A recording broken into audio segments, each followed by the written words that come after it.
Students, myself Shiraj Singh Negi. I am from Shiv Shakti Senior Secondary School, your science teacher. प्रिय विद्यार्थियों, आज से हम कक्षा 10th की ऑनलाइन क्लासेस शुरू करने जा रहे हैं और ऑनलाइन क्लासेस का सबसे पहला जो टॉपिक मैं आपको पढ़ाने जा रहा हूँ उस टॉपिक का नाम है भोजन और मानव स्वास्थ्य। संतुलित भोजन।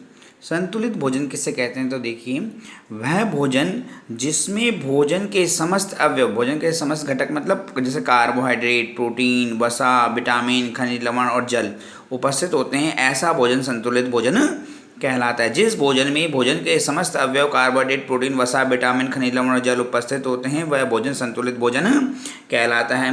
बात करें आगे, असंतुलित भोजन किसे कहेंगे? तो देखो, असंतुलित भोजन वह भोजन जिसमें पर्याप्त मात्रा में पोषक तत्व उपलब्ध ना हो या उनकी अनुपलब्धता हो, मतलब उपलब्धता ही ना हो, तो वह भोजन क्या कहलाता है? असंतुलित भोजन कहलाता है। ठीक है। बात करें, अगर हम बात करें कुपोषण किसे कहते हैं? तो कुपोषण यदि हमारे भोजन में लंबे समय तक एक या एक से अधिक पोषक तत्वों की कमी हो जाए, हमारे भोजन में लंबे समय तक, ये वर्ड ध्यान रखना, लंबे समय तक यदि एक या एक से अधिक पोषक तत्वों की कमी हो जाती है तो उसे हम क्या कहते हैं? उस स्थिति को कुपोषण कहते हैं। क्या कहते हैं? कुपोषण।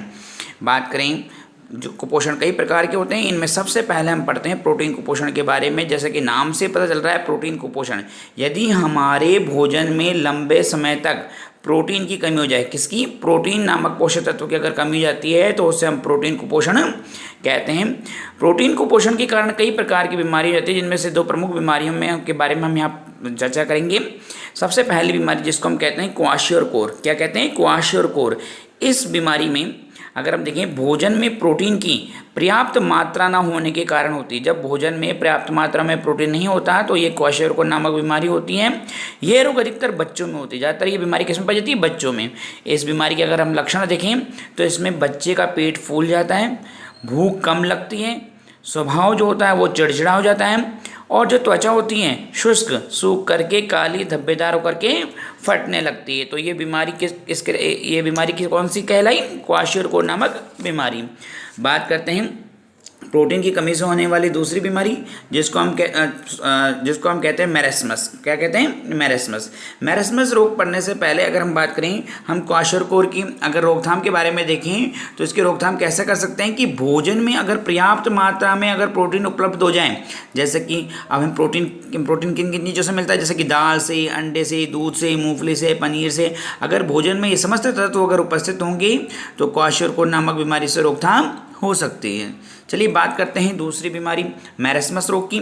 मैरेस्मस रोग की बात करें तो जब प्रोटीन के साथ यदि पोषण में पर्याप्त ऊर्जा की भी कमी हो जाए, मतलब अगर प्रोटीन की कमी तो है ही, साथ साथ में अगर पोषण में ऊर्जा की भी अभी कमी हो जाए, मतलब एनर्जी भी कम हो जाए, तो शरीर सूख करके क्या हो जाता है? दुर्बल हो जाता है, आंखें बिल्कुल कांतिहीन हो जाती हैं और अंदर की ओर धंस जाती हैं। इसी अवस्था को हम मैरेस्मस रोग कहते हैं। तो ये मैरेस्मस बीमारी कहलाती है।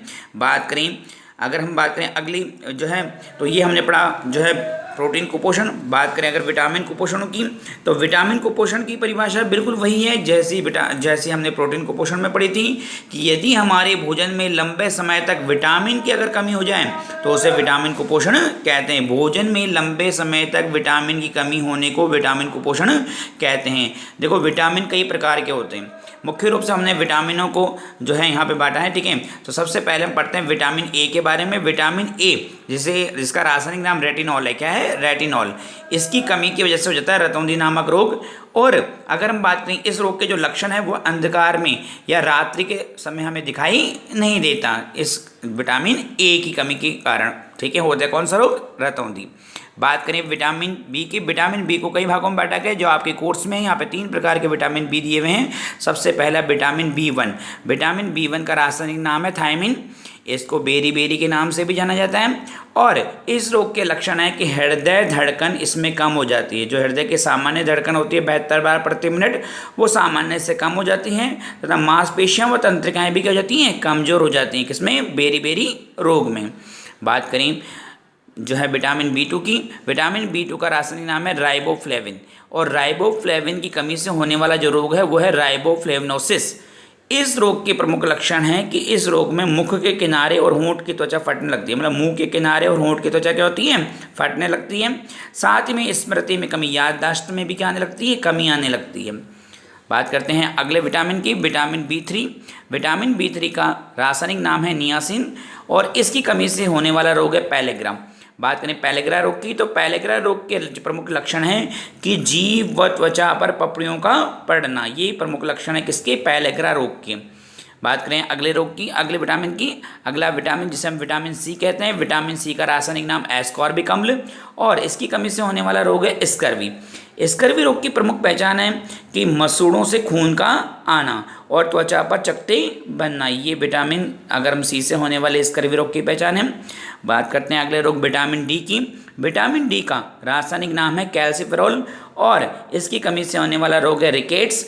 और अगर हम बात करें इसके प्रमुख लक्षणों की, तो इसके प्रमुख लक्षणों में पैरों की हड्डियों का मुड़ना व घुटनों का पास पास आना। तो ये हमने पढ़ा विटामिन कुपोषण के बारे में। हम बात करते हैं खनिज कुपोषण की। खनिज कुपोषण क्या है, यदि हमारे भोजन में खनिज तत्वों की अगर लंबे समय तक अगर कमी हो जाती है तो उससे खनिज कुपोषण कहते हैं। विभिन्न प्रकार के खनिज तत्वों में जैसे बात करें, अभी हम पढ़ते हैं कि सबसे प्रमुख खनिज तत्व कौन से हैं, उनके स्रोत क्या हैं और उनके प्रमुख कार्य क्या हैं। तो देखिए सबसे पहले हम बात करते हैं सोडियम की। सोडियम जो तत्व है इसका प्रमुख स्रोत है सामान्य नमक, मछली, मांस, अंडे और दूध, इन सभी से हमें सोडियम प्राप्त होता है। सोडियम का हमारे शरीर में जो प्रमुख कार्य है वो क्या है, देखिए कि तंत्रीय आवेगों का संचरण करना, शरीर का विद्युत अपघटन करना, मांसपेशियों में संकुचन करना और संतुलन बनाए रखना, ये सब काम किसके होते हैं, सोडियम के। बात करें दूसरे तत्व की, दूसरे तत्व को हम कहते हैं पोटेशियम। पोटेशियम सभी खाद्य पदार्थों में उपस्थित तत्व है और इसका कार्य भी अगर हम देखें सोडियम की तरह ही मांसपेशियों का संकुचन करना, तंत्र के आवेगों का संचरण करना, शरीर का विद्युत अपघटन बनाए रखना, संतुलन बनाए रखना, विभिन्न कोशिकीय क्रियाओं का संचालन करना। विद्युत अपघटन का मतलब हमारे शरीर में धनायनों और ऋणायनों की मात्रा संतुलित बनाए रखने का कार्य है। बात करें अगर हम देखें तीसरे तत्व कैल्शियम की।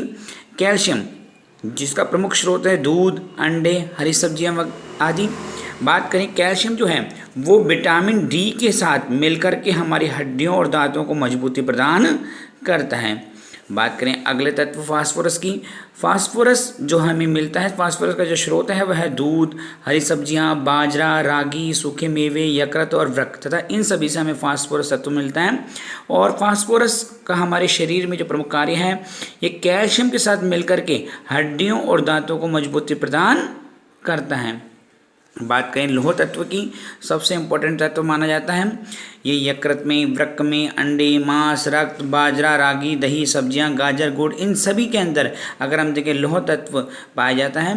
और इस लौह तत्व का प्रमुख कार्य रुधिर में हीमोग्लोबिन का निर्माण करना, हमारे रक्त में हीमोग्लोबिन का निर्माण करना, जिसके कारण हमारे रक्त का रंग लाल होता है, हीमोग्लोबिन उसका निर्माण करना होता है। तथा साथ में यह ऊतकों में ऑक्सीकरण की प्रक्रिया में भी बहुत इंपॉर्टेंट भूमिका अदा करता है, निभाता है।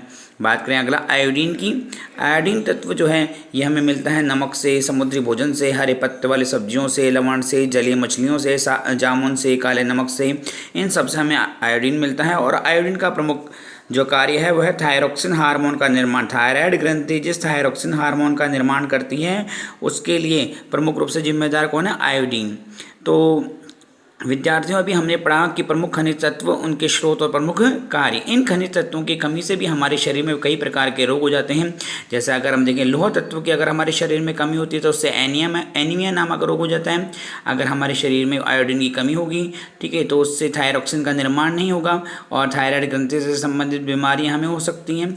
इसी प्रकार से अगर हम बात करें कि सोडियम और पोटेशियम, सोडियम, पोटेशियम, कैल्शियम, अगर इन सभी तत्वों की कमी हो जाती है तो इन समस्त तत्वों की कमी से विभिन्न प्रकार के जो रोग होते हैं वो इंसान के शरीर में हो जाते हैं। तो आज हमने पढ़ा कि विटामिन कुपोषण क्या था, विटामिन कुपोषण क्या है, खनिज लवण कुपोषण क्या है और प्रोटीन कुपोषण क्या है। और अब एक वर्कशीट के तौर पर, एक अभ्यास के तौर पर आपको मैं कुछ प्रश्न दे रहा हूँ। इन प्रश्नों के जवाब आप जो है अपनी उत्तर पुस्तिका में लिखें। धन्यवाद।